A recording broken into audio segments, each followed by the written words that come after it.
Yes. So let me again begin. I think there was a technical problem with this.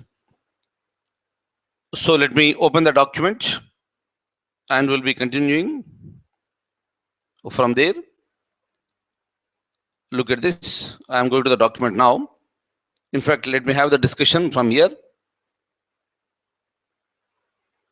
So we have seen up to this 1909 to 1919. So this is what we have understood. So let me talk to you regarding the Government of India Act of 1919. This act came into picture when the Indian National Congress became very active during the First World War and launched the Home Rule movement. This act, this particular one is also called Montague-Chelmsford reforms.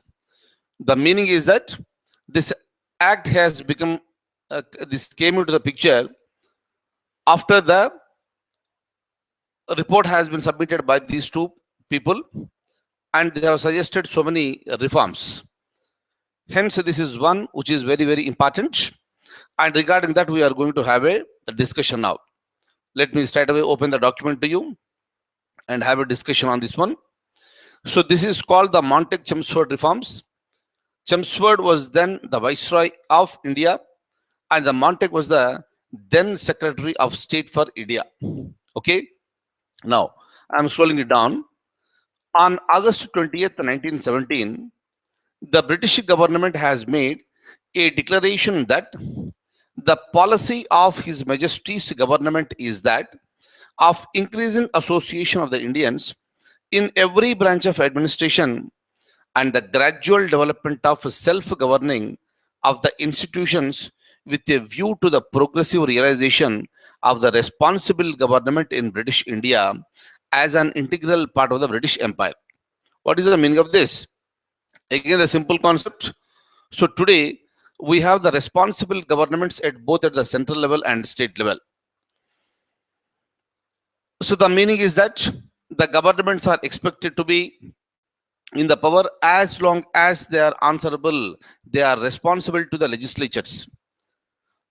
That is the reason why the central government is responsible to the lower house of the parliament and the state government is responsible to the state legislative assembly. And this concept has come into the picture since that time. Otherwise, after the British has taken the complete control over India through the 1858 Act, they started using the word good government in India. So hence they need to focus on the aspirations of the Indians that should be fulfilled. Hence various acts have come into the picture over a period of time. And now we are discussing about the 1919 Act. Okay, I'm opening the document. I'll show it to you the points now again. So this is one point. Next, I'm going ahead. Just a moment. Yeah, look at this. So this Montague-Chelmsford, they were entrusted with the responsibility of formulating the proposals for the said policy, and the Government of India Act 1919 gave a formal shape to the same. Meaning is simple. They were given the responsibility of giving the proposals, and based on those proposals, 1919 Act has come into the picture. Meaning, the report of Montague-Chelmsford led to the enactment of the Government of India of 1919. Look at the next point. This act introduced the diarchy or the dual government. Kindly remember a few points. When I'm talking about the diarchy, this is nothing but dual government, rather two governments that are present. And by this time, if you look at India, so there is both the central government and also the state government. But the concept of diarchy was introduced only in the states. But instead of using the word state, we are using the word provinces. That is the provincial government. And in the provinces again, the concept of diarchy was introduced. So during this time, the subjects were divided into transferred subjects and the reserved subjects. Kindly remember, yesterday also I was telling you, India was headed by the Governor General and he was called Viceroy. But at each province, we have somebody called the governors. And when it comes to the transferred subjects, the governor is answerable to the legislative council at the province level. Whereas with the reserved subjects, he is not answerable. That is the meaning of the diarchy. I will open the document now. I'll again show you those points. Look at this. This is one important point which is very frequently asked in the examination.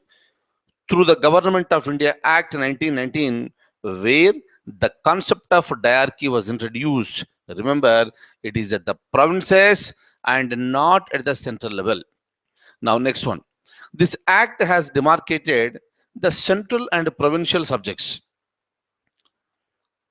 Today also we have the union list and the state list.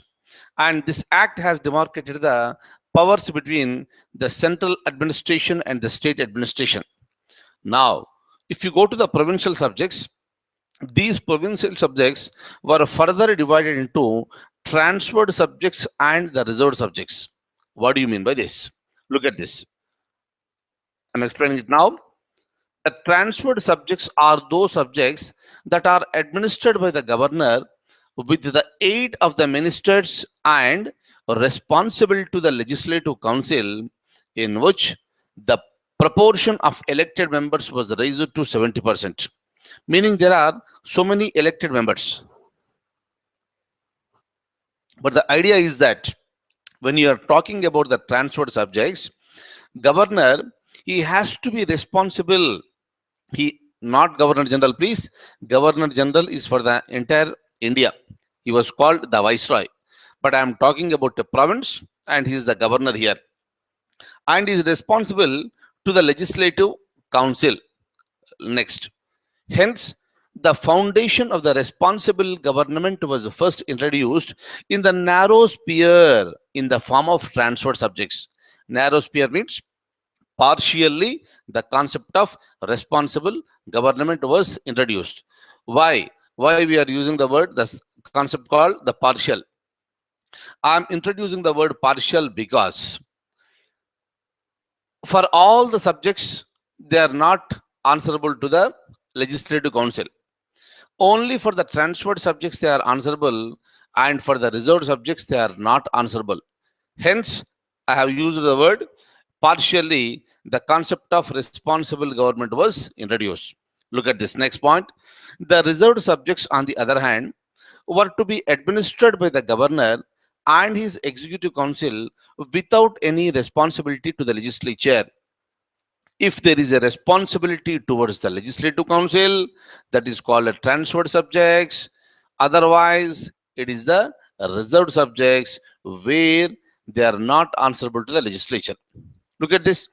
The source of revenue was also divided into two categories so that the provinces could run the administration with the aid of revenue raised by the provinces by themselves. So that this is what is happening in India today. At each level, there is a fixation of the responsibility. At each level, there is a concept of getting the revenue from various sources. That's the reason our taxes today are divided into central government taxes and also the state government taxes. But if I go back to 1919, the source of revenue was also divided into the provincial sources, provincial taxes here, and also the central level. What is the mechanism here? The mechanism is nothing but to strengthen the provincial government so that they will have their own budget. Next one. So for the first time, the provincial budget was separated from the central budget. Today, if you look at India, you might have seen so many times, at the central level, the finance minister will be presenting the budget in the Lok Sabha. And at the each state level, the state finance minister will be presenting the budget. Meaning, the concept of budget is separated in India, one for the central level and the second one is at the state level. And this was first introduced during 1919 Act. That is the basic idea. Since then, we are using it. Even after the commencement of the Constitution, we are following the same concept and the same idea. Okay, now again I'm opening the document. Look at this. The control of the Governor General over the provinces was retained by empowering the governor to reserve the bill for the consideration of the Governor General. Clear? What is the meaning of this? Governor is at the provincial level. Still, he is under the control of the Governor General because the governor can reserve the bill for the consideration of the Governor General. At the state level, they cannot take the complete decision during that time. Look at this. This Government of India Act of 1919 also introduced the concept of bicameralism at the central level. On day one itself, we have understood what is the meaning of the bicameralism. One is the upper house, second one is the lower house. It was introduced for the first time through 1919 Act, where only at the central level, not at the state level. Hopefully, I'm clear. Next, I'm going to the next point. The upper house was called Council of State, which is composed of 60 members. Out of this, 34 members were elected. Clear? Kindly look at this one. So today's Council of State is different from that Council of State. Today we are independent. At that time, everything was decided by the British government. But the name was same. The upper house was called Council of State. Even today also we are using the word Council of State. But the number is different. The procedure for election, elected members are different again. But when it comes to the lower house, that lower house was called the Legislative Assembly. Kindly remember, today our lower house at the central level is called Lok Sabha. But I am talking about the 1919 Act.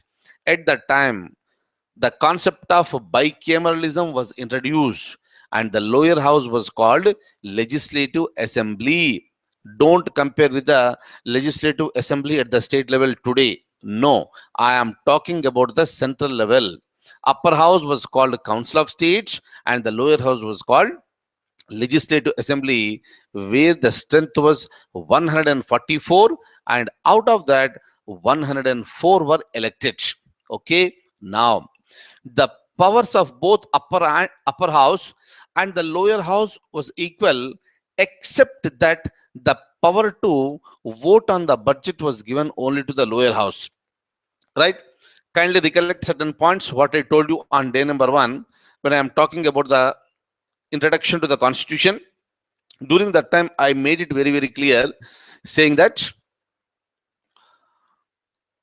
with respect to the money bills, only lower house has the power and the Rajya Sabha does not have any powers. Hopefully, you remember all the points. And in fact, this concept was introduced during that time itself. Meaning, when the bicameral legislature was introduced, so you should be giving equal powers to both the houses.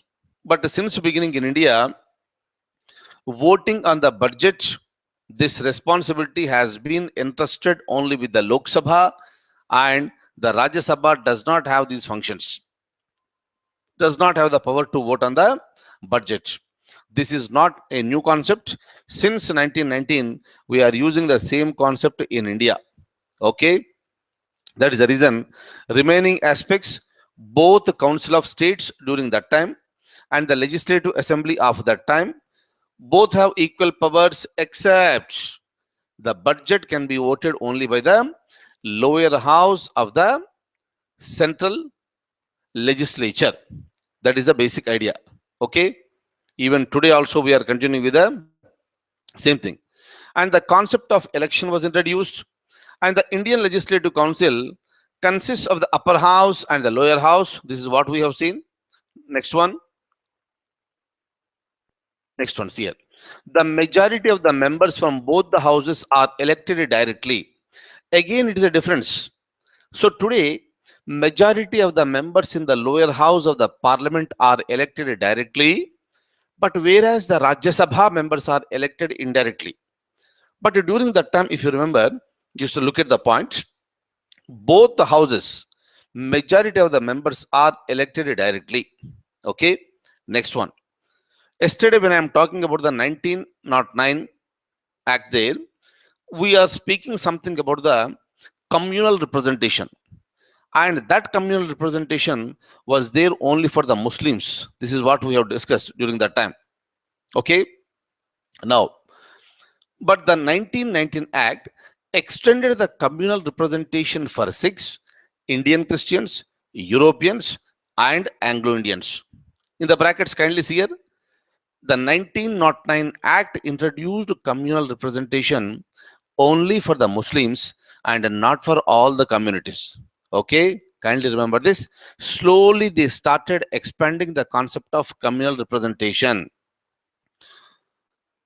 These are the important points for both preliminary and the main examination. 1909 Act, communal representation. What is the meaning of this? Yesterday also I was telling you, it is nothing but in certain constituencies, the Muslims are elected only by the Muslim voters. Other category people are not permitted to either contest in the elections or vote in that election. So this is called the separate electorate. This is called the communal representation. This is how the British government tried to divide and rule in India. And over a period of time, through the 1919 Act, they wanted to expand. They wanted to expand the concept of communal representation to other categories also. That's the reason why the Sikhs, Indian Christians, clear, and the Europeans, for these people, again the concept of communal representation has been introduced. Very, very important one. Now I am moving further here. Next one. This act also provided for the establishment of the Public Service Commission. Kindly see here, what is the meaning of Public Service Commission? Now here I am talking about the Union Public Service Commission. In fact, originally it was called Federal Public Service Commission. For the first time in India, the British government has planned for setting up a Public Service Commission. But otherwise, since 1854, Indians were also permitted to write the examination, but not in India, only in London. So some of the Indians who were interested and were able to afford, they used to go to England. They used to write the examination there, and if they get selected, they used to come back to India and serve in India. That was the story. So over a period of time, there was a demand in India that the examination has to be conducted in India. Hence, a Public Service Commission has to be established in India itself. That was the demand. So in order to fulfill this demand, through the 1919 Act, the British government has planned for establishing a Federal Public Service Commission. And today, I am using the word Union Public Service Commission. But that Federal Public Service Commission was established in India in the year 1926. Act 1919. But originally it was established in the year 1926. So since then we have the Federal Public Service Commission in India. Now, look at this. Accordingly, the Public Service Commission was set up for recruiting the civil servants. Okay. Now look at this. We have already seen this. The Act of 1919 also provided for the separation of provincial budget, that is the state budget, from the central budget. Kindly remember, very, very important. We have introduced the concept of diarchy at the provinces, not at the central level. And through the same act, so we have divided the subjects between the central and the provinces. Next, the concept of bicameralism was also introduced through 1919 Act only at the central level and not at the state level, not at the provincial level. In the similar manner, this act also provided for the separation of the provincial budget from the central budget. Right? Next point. The 1919 reforms failed to fulfill the aspirations of the people in India, and that led for Swaraj, that is called self-government. And this agitation was started under the leadership of Bapuji, that is our Mahatma Gandhiji, right? And accordingly, later what happened? So this agitation was going on, So it was a very serious agitation during that time, and the days were going on, years were going on. Later, the government of India, that is nothing but the British government in India, it wanted to look into the concept of the after effects of implementation of the 1919 Act. Accordingly, the Simon Commission was appointed, and the Simon Commission has came to India. And after it came to India, Indians have protested against the Simon Commission with the black flags. And the reason is only one, because there was no Indian and all the people are the British people. Because it is completely a white commission, so there was no Indian. That is the reason why this Simon Commission, the people in India, they have protested against the Simon Commission. But even then, they have come, they did their work, and they have submitted report back to the government. And accordingly, roundtable conferences have been taken place. I will show you that story now. Let me open the document again. Kindly have a look at this. Now, look at this. So, in the year 1927, a statutory commission was appointed under the chairmanship of Simon to inquire into and report on the working of the 1919 Act. So, this is the basic purpose. 1919 Act we have implemented, and what are the after effects? So, to inquire into that one and to submit the report, this commission was appointed. Okay, I'm going to the next line. Look at this. Look at this. We have a question from the year 2004 UPSC. The Montague-Chelmsford reforms, the Montague-Chelmsford report formed the basis for, in the beginning of the class itself, I told you, the answer is the Indian Councils Act of 1919. Just remember this. This is the point. Okay. Next one. I am going to next line. Is a Simon Commission. So let me tell you a few points about the Simon Commission. This commission was appointed by the British government in November 1927. It was a 7-member commission, and the name of the chairman was Sir John Simon.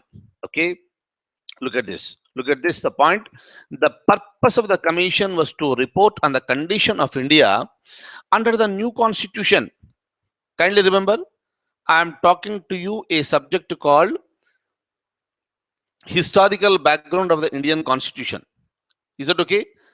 And I told you yesterday itself, we have the Indian constitution only on January 26th, 1950. Since then, we have our own constitution. But before that, there were rules, there were regulations, there were acts in India. And whatever the acts that were present during that time, that was considered to be a constitution. Hence, they have used this word, Constitution of 1919. Very, very, very, very important. Okay. Now, again, I'm going back to the document. Kindly have a look at this. So the purpose of the commission was to report on the condition of India under the new constitution. Look at the next point. All the members of the committee were British. Hence, all parties boycotted the commission. The Simon Commission submitted the report in the year 1930. Kindly remember this one. Because all the 7 members were British people, Indians have not accepted and they have rejected the Simon Commission, and the Simon Commission was welcomed with the black flags. Black flag is nothing but it is a protest against a commission. And this commission, even after that, it went ahead. It submitted the report in the year 1930. Now, the Simon Commission recommended for the abolition of a diarchy. Kindly remember, just now I told you what is the meaning of the diarchy, and that diarchy was introduced only in the provinces. But the Simon Commission has recommended for the abolition of the diarchy. Look at this next point. This commission also recommended for the continuation of the communal electorate. That is nothing but a separate electorate. I told you already here, through 1909, we have introduced the concept of separate electorate for Muslims. Through 1919, it has been extended to some other communities we have discussed just now. And this commission recommended for continuing the communal electorate. Okay, now look at the next point. The British government has convened three round table conferences to consider the proposals of the Simon Commission. Obviously, what will happen? The this is the report. Report is nothing but set of recommendations that is made by the Simon Commission, and that is not final. Final decision will be always taken by the government of the day. Hence, the British government has convened the three round table conferences. Okay, now look at this.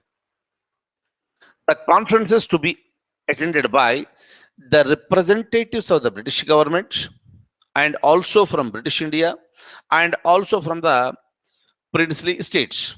Okay, so from various categories, the representatives are supposed to attend. And in the brackets, I have given you something. Kindly read that one. Regarding the roundtable conferences, let us try to learn more during the study of the national movement. Okay, let me keep the topic for the discussion during that time. We'll have a detailed discussion about the roundtable conferences. We'll see. Look at this. The three roundtable conferences were held between 1930 and 1932. And this is important point. Kindly remember, Mahatma Gandhi attended the second roundtable conference only. Okay, kindly remember, this is one point which is again asked in the examination. On the basis of these discussions, a white paper on constitutional reforms was prepared and the same was submitted to the parliament. Important one here. First is the 1919 Act. Then we have come across with the Simon Commission. Then we have come across with the roundtable conferences.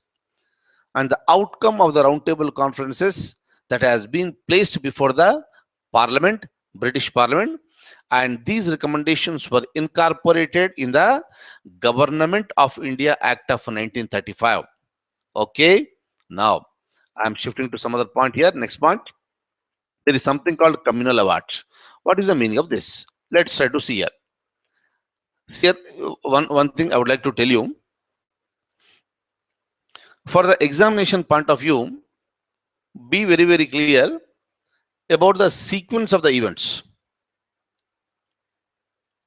Because in the examination, if you are answering any preliminary question, especially the civil services level, sometimes they are asking the questions to find out the chronology. So chronology is nothing but the sequence of the events that happened. And that sequence is important. Anyways, I'll show you certain questions over a period of time. But otherwise, even in writing the main examination also, you need to mention it. For example, here, because of any reason, first you write about the roundtable conferences and then you write about the Simon Commission. It will be a wrong. That will give a very, very serious wrong impression, and that will affect the total marks that are being given to us. So hence we need to be very careful. That is the reason why revision is a must. Keep on revising these points. So as you revise more, the more you will be remembering. That's it. Okay. So remember the sequence. That is another key of success in the examination. Look at this. Next one. On August 4th, 1932, the communal award was announced by Ramsay MacDonald. Who is this man? He was then the Prime Minister of British. Communal award was announced by then Prime Minister of British, and he was Ramsay MacDonald. And this is meant for providing the extended separate electorate to the scheduled caste. Very, very, very, very important one. Separate electorate 1909. Separate electorate 1919. Again, the concept of separate electorate has been extended to the scheduled caste, that is through the 19th, that is in the form of the communal award. So that has been announced by Ramsay MacDonald in the year 1932. Look at this. Next point. In fact, the concept of separate electorate for the depressed classes was raised by Dr. B.R. Ambedkar. Next one. The proposal was accepted by the British, and the British has announced the communal awards. And if you look at Mahatma Gandhi ji, he opposed this. Mahatma proposed by Dr. B.R. Ambedkar, but it was opposed by Mahatma Gandhi on the grounds that this proposal would disintegrate the Hindu society. That is the reason why Mahatma Gandhi opposed for this one. It will disintegrate the Hindu society. That was the opinion of the Mahatma Gandhi during that time. And immediately after that, Mahatma Gandhi began his indefinite hunger strike in Eravada jail that is present in Pune, Maharashtra. And this indefinite hunger strike was initiated against the separate electorate for a scheduled caste. Hence, this 1932 communal award is very, very important. So we are involving three people here. Number one is Dr. B.R. Ambedkar, and he proposed this one. It has been accepted by the British government, and then Prime Minister of British, Ramsay MacDonald, he accepted for this, and Mahatma Gandhi opposed for this, and his opinion was this proposal would disintegrate the Hindu society. And in order to express his feelings against this particular award, communal award, Mahatma Gandhi started indefinite hunger strike, and at that time he was there in Eravada jail. Okay, now, and after this communal award of 1932, in the same year there was a Pune Pact. Just now I told you, Eravada jail is located in Pune, and the Pune Pact of 1932. So this is an agreement here. Look at this. As Mahatma Gandhi went on to hunger strike, Dr. B.R. Ambedkar was under tremendous pressure to save the life of Mahatma Gandhi. Hence, Dr. B.R. Ambedkar accepted for an agreement. So this is an agreement between the Dalits. Then it was called depressed classes. So today you need to use the word Dalit. This is an agreement between the Dalits of India led by Dr. B.R. Ambedkar and the upper caste Hindus of India. And this took place on September 24th, 1932 at Yaravada jail. Under this Pune Pact of 1932, remember this very important point, there shall be seats reserved for the depressed classes out of the general electoral seats in the provincial legislatures. Meaning there should not be any separate electorate, but within this general electoral seats, some seats will be reserved for the Dalits. So that was the understanding during that time. It was accepted, and it was called the Pune Pact. This happened in the same year, 1932. Kindly remember, Communal Award, 1932. Pune Pact, again in 1932. Next, we are coming across with the Government of India Act of 1935. So this act is considered to be one of the major acts for India, right? See here, when we discuss about the next topic, we are going to have some points here. When we are discussing about the next topic, that is the sources of the Indian Constitution, we use one statement during that time. That statement is that the major source of Indian Constitution is Government of India Act of 1935. Meaning, more than 70% of the content that is present in the Indian Constitution, we have taken this straight away from the Government of India Act of 1935. Clear? Hence, this is important. So kindly understand few points which are given here with respect to this one. Look at this. The Government of India Act of 1935 prescribed a federation. I told you what is the meaning of the federation. This act also divided the powers into three lists: federal list, provincial list, and a concurrent list. And in today's constitution also, we have the concept here. Look at this one. Instead of federal list, we are using the word union list. Provincial list, instead of the word provincial, we are using the word state list.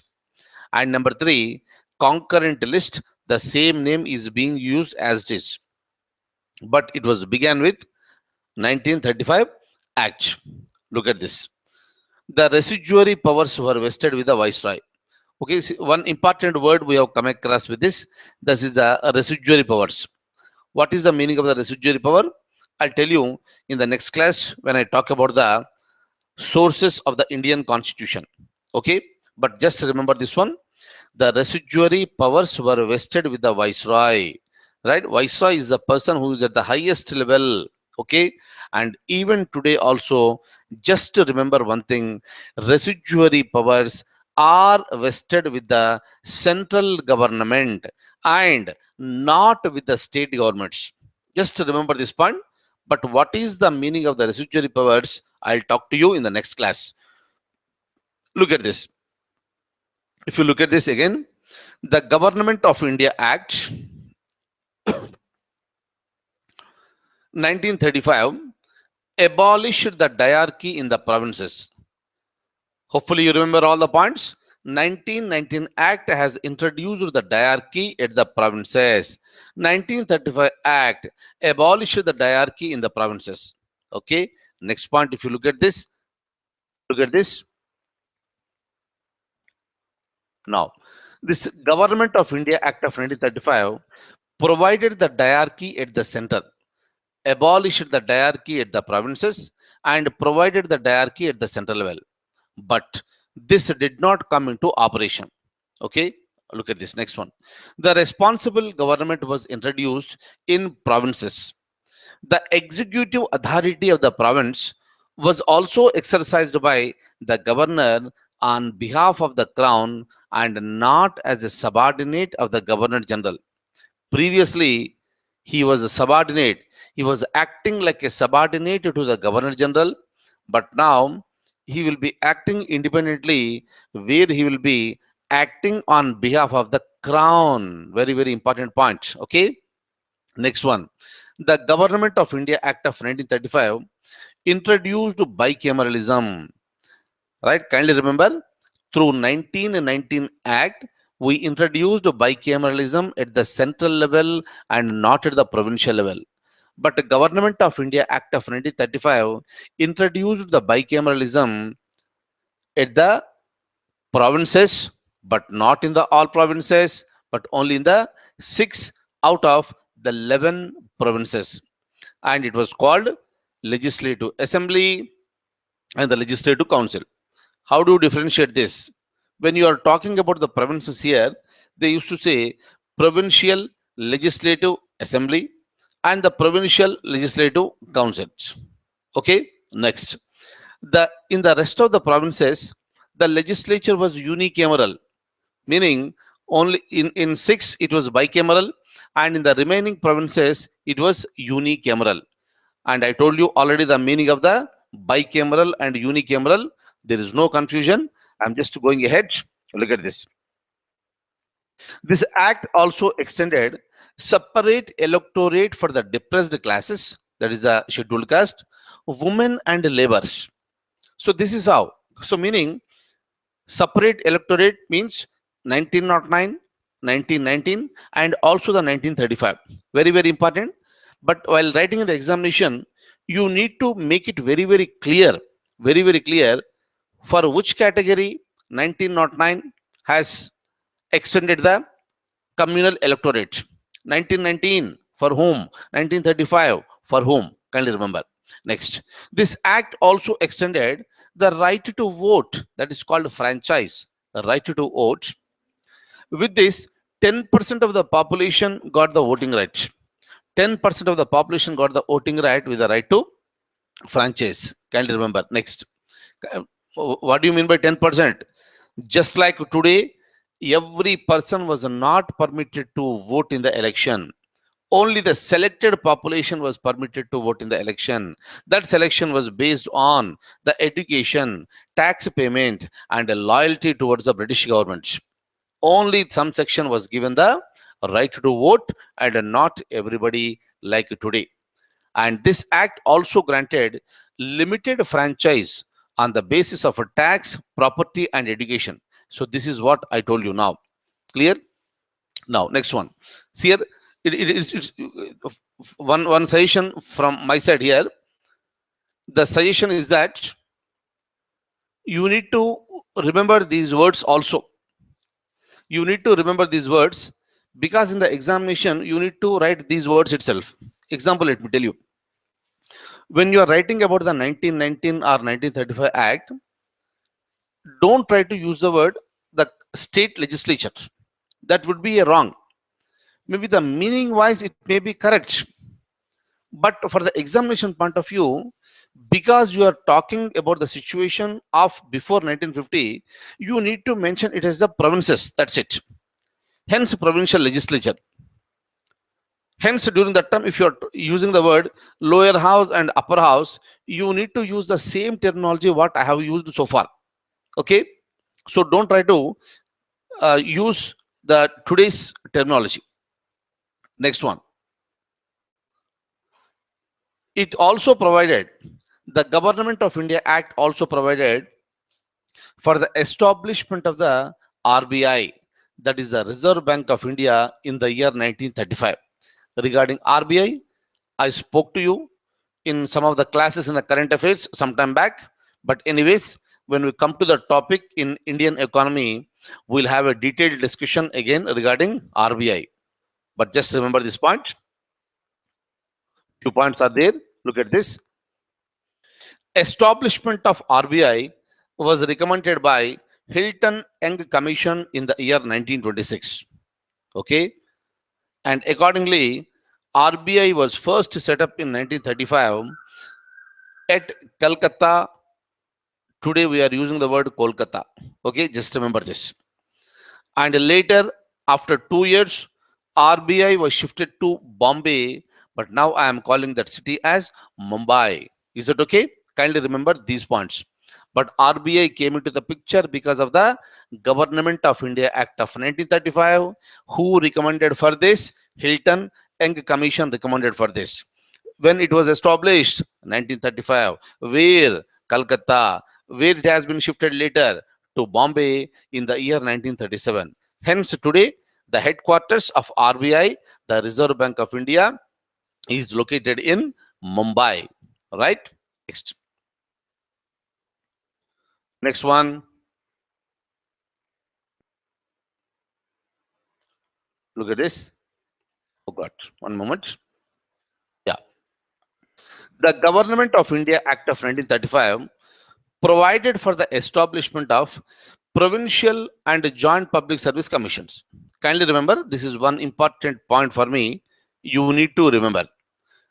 I used the word the public service commissions even when I was talking about the Government of India Act 1919. And through 1919 Act, we have established the Public Service Commission. It was called Federal Public Service Commission. So today I am using the word UPSC. That was established through 1919 Act. But now I am talking to you regarding Provincial Public Service Commissions and Joint Public Service Commissions. In today's constitution, we have all the three concepts, even today also. But instead of using the word Provincial Public Service Commission, we are using the word the State Public Service Commissions. And today's constitution also permitted for the creation of the Joint Public Service Commissions. Okay, now I'll just show you this document. That concept has come into the pictures through 1935 Act. That is the basic idea. Now look at this. Next one. This act also provided for the establishment of a federal court. Federal court means, I told you in the beginning also, it is a Supreme Court. And this federal court was set up in 1937 in Delhi. Look at this. and the seat of federal court was the Chamber of Princes in the Parliament building in Delhi. So that was the beginning. And the first Chief Justice of the Federal Court was Maris Guire. He was the first Chief Justice, and the present Supreme Court was established in the year 1950 on January 28th. Just remember this particular date here. Constitution came into force on January 26th, and present day Supreme Court was established on January 28th. Okay, but otherwise, for GK point of view, kindly remember these points. Federal Court was established through 1935 Act, and it was established in New Delhi, and it was located in the Chamber of Princes in the Parliament building in Delhi. And who was the first Chief Justice? The first Chief Justice was Maris Guire. Kindly remember this one. So we have a question. We have a question here. Kindly you can answer it very easily. Just look at the question and answer it. Which one of the following is not a feature of the Government of India Act of 1935? Very, very, very important. Diarchy at the central and as well as the provinces. Is it right? 1935 Act has recommended for abolition of the diarchy at the provinces and recommended for introduction at the central level. Hence, option A itself is wrong for me. Hence, I can go for it. Right? So, in this particular situations, we need not read. Once we are very, very sure that option A is the correct answer in this question, I need not read B, C, D. If you still feel that you have time, you can read B, C, and D. Otherwise, you can straight away go for answer A. So that will give you the marks. Okay. Now, I'm shifting to the next line. UPSC 2005. Again, we have some questions here. Consider the following statements. The Government of India Act 1935 provided for 1, 2, 3. 1, 2, 3 are given here.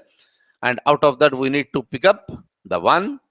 Which of the statements given above are correct? Number 1, the provincial autonomy. Yes, that is right. Establishment of the federal court. Yes, we have seen that is also right.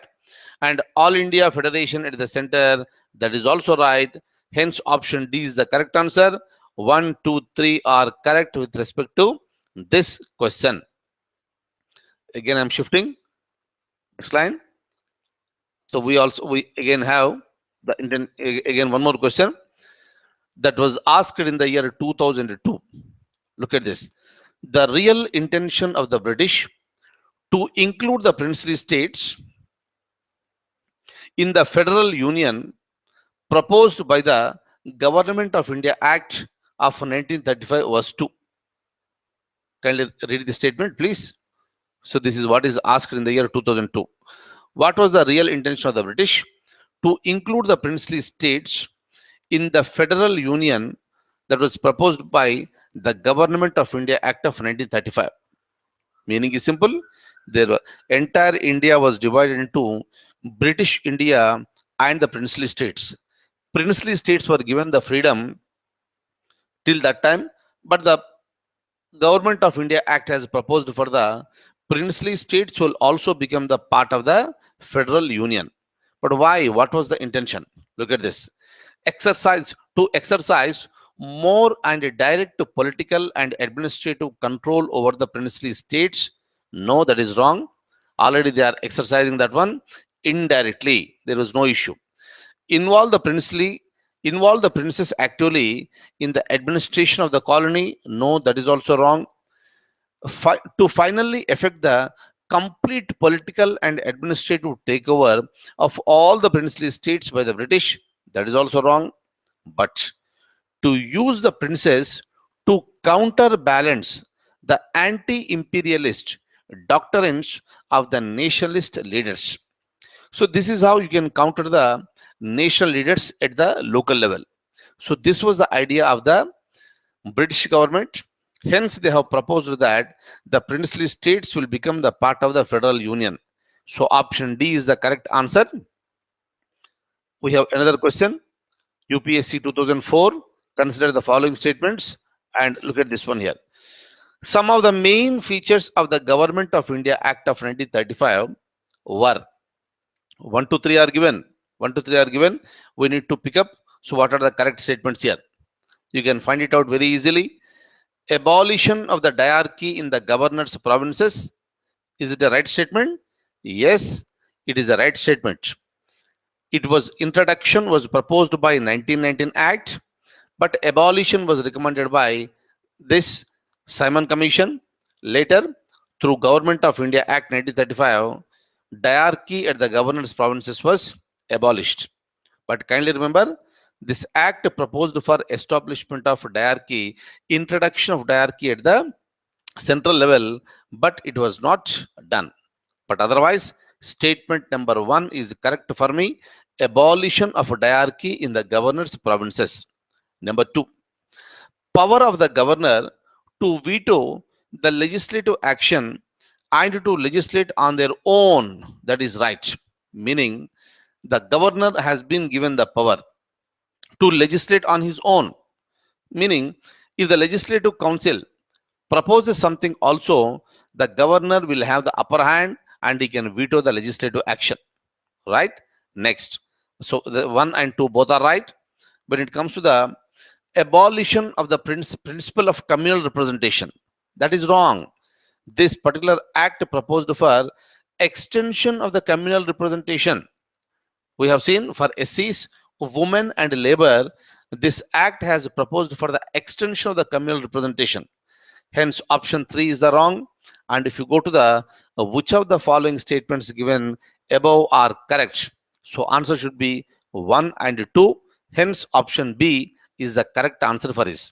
Okay, kindly see here, especially when it comes to the civil service examination, you need to read each and every point very, very clearly. Because of any reason, if you overlook any particular point, and there is every possibility that you may be losing the mark. So hence, complete focus, complete concentration while reading, and read it and try to recollect the points and kindly go for the correct answer. Okay. Next, the last one, we have something called Indian Independence Act of 1947. So this is what we are looking into now. But see here, with respect to this particular topic, I am telling you. Yesterday also I made it very, very clear. Today also I am making it very, very clear, saying that this historical background of Indian Constitution is very, very, very important for examination. Number 1, it is looking like a bit difficult for us. In fact, in the beginning it looks like a little bit difficulty, but over a period of time everything will get adjusted. This is the area where most of the people are losing the marks. So this is the area where I want you to score the marks. I told you already. Okay. Now,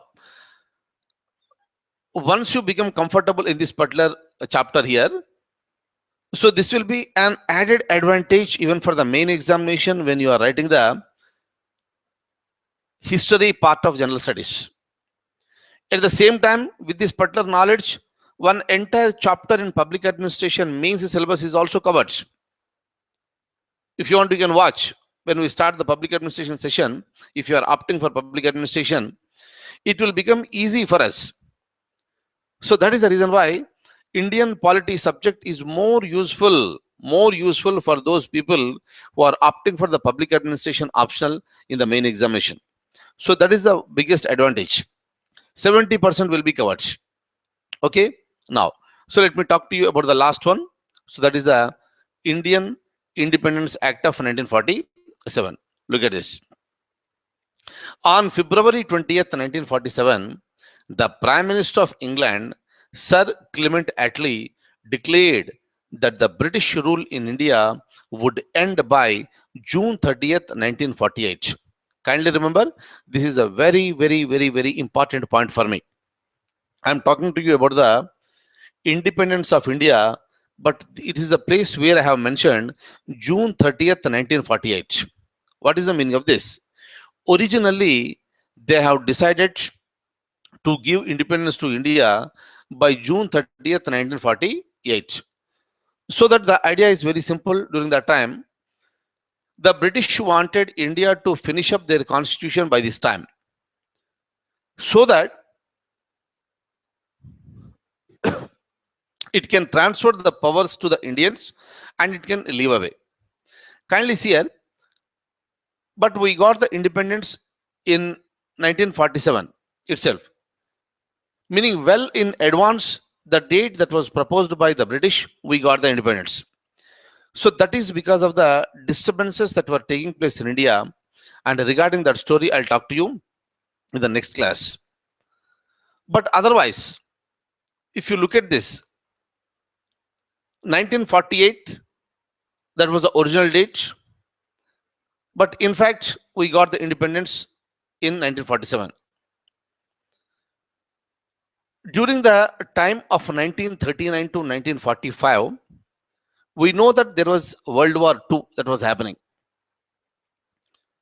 During that time, Indians were also pressurized. India was also being pressurized by international community to take part in the World War II on behalf of the British. So many developments have been taken place, like Quit India movement and so many things. I'll talk to you regarding all these points later. But once this in 1945, when America has bombed Hiroshima and Nagasaki, so there was a sudden stoppage of this war. And later, the concept of United Nations organization has come into the picture. Immediately after that, the British also decided to provide independence to India.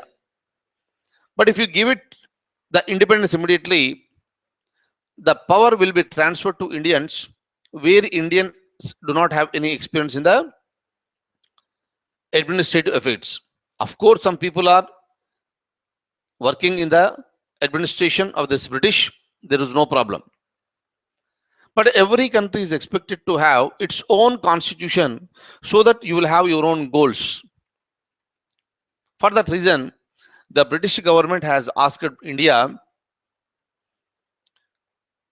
before June 30th, 1948, you prepare your constitution, and by the time once you prepare the constitution, we'll transfer the power to the hands of India and we'll leave India. Otherwise, the British will have every power to decide to whom the power can be transferred.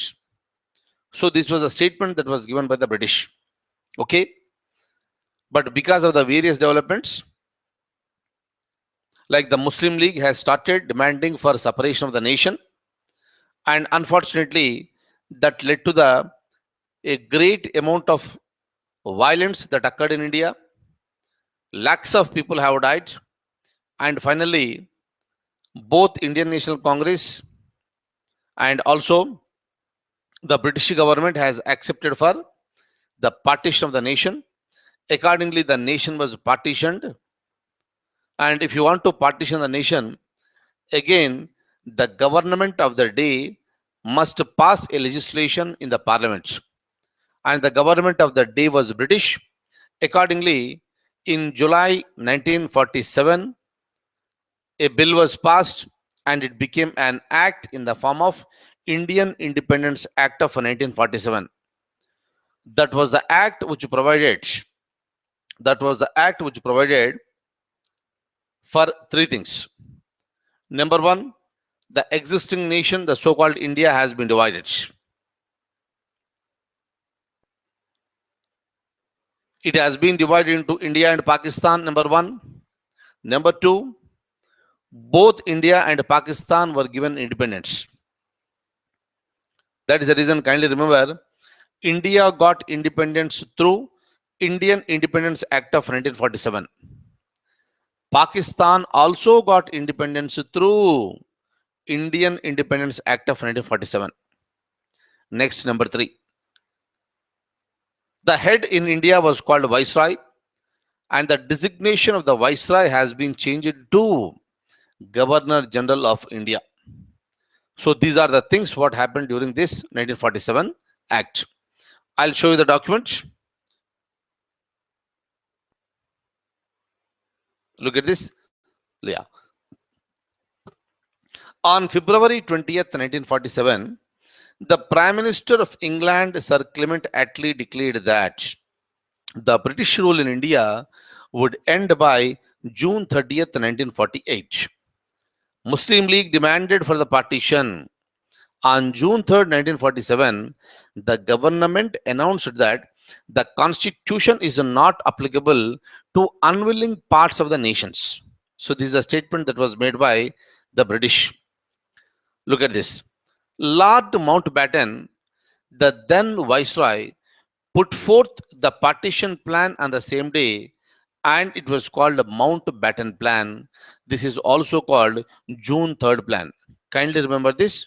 Another important point. At the time of partition, there was a viceroy. He was Lord Mountbatten. In fact, he proposed the plan for the partition. Hence, it was called Mountbatten Plan or June 3rd Plan. June 3rd is nothing but because it was proposed on June 3rd, it was called June 3rd Plan. Next, this plan was accepted by both Congress and Muslim League. Meaning is simple. Though Mahatma Gandhi was not at all interested for the partition because so many people are dying, so he decided to go for the partition. Finally, there was an agreement between both Congress Party and Muslim League. Both the parties have accepted for this. Look at this. The Indian Independence Act of 1947 ended the British rule in India and declared India as an independent and sovereign state from August 15th, 1947. Okay. This act also provided for the partition of the country into India and Pakistan. Kindly remember, even Pakistan was also given independence through this. The office of the viceroy was abolished and provided for the governor general for each dominion. Each dominion means for both India and Pakistan, a new office called governor general was created, and that governor general was appointed by the crown. That is the reason why when it comes to India, the then viceroy of India, Lord Mountbatten, has been appointed as the first governor general of India. Okay, next. This act also empowered the constituent assemblies to frame and adopt any constitution. So from now onwards, you can prepare your own constitution, you can adopt any constitution. Okay, now look at this. The legislature of India, composed of the Legislative Assembly and the Council of States, ceased to exist on August 14th, 1947, and that is gone. The Indian Independence Act granted freedom to the princely states either to join India or Pakistan or to remain independent. So this is what happened during this time. Okay, next one. The civil servants were allowed to entitle all the benefits. Very, very important. Clear. Let me tell you just one point here. Regarding this point, what exactly is the meaning of this, I'll tell you later. But Lord Mountbatten became the first Governor General of independent India, and the Jawaharlal Nehru was sworn in as the first Prime Minister of India by Lord Mountbatten. And if you look at the last point here, Muhammad Ali Jinnah, he became the first Governor General of Pakistan. Is that okay? So this is what happened during with the 1947 Act. And the important point for me is that Lord Mountbatten was the first Governor General, and Muhammad Ali Jinnah was the first Governor General for Pakistan. Okay. If you look at this point, the Indian Independence Act granted freedom to the princely states either to join India or Pakistan or to remain independent. Okay. Now, so let me come back to you. So this is the story with respect to the historical background of the Indian Constitution. Okay. And I want you to read this 2 times, 3 times, 4 times, or 5 times, or 100 times if you want, but kindly read it repetitively. And each act and each person, each year is important for the examination point of view. And see here, today is Sunday. So I would like to have one proposal with you. That is nothing but we completed this particular hour today. Um, why don't we meet again at 9 o'clock in the morning itself? So 9 to 9:45, we'll have a discussion on some other topic also. Hopefully you don't mind. If you have any programs also, already there was a promise between you and me that you will be with me for 1 to 1.5 years. Okay, that's the reason why. So we need to sacrifice certain things. If it is possible for you, please join me at 9 o'clock and we'll have a discussion on some other topic. Is that okay? So we'll be meeting for 45 minutes or 1 hour. We'll try to complete one discussion. Because whatever the subjects we are going to discuss, huge subjects, large subjects, it will take longer period of time. Hence, whenever there is a possibility for us, let's meet very frequently online and we'll have the discussions. Am I clear? So kindly make it convenient. All the people who are there with me now, I request you to please join me at 9 o'clock in the morning. 9 o'clock in the morning itself. Okay, right.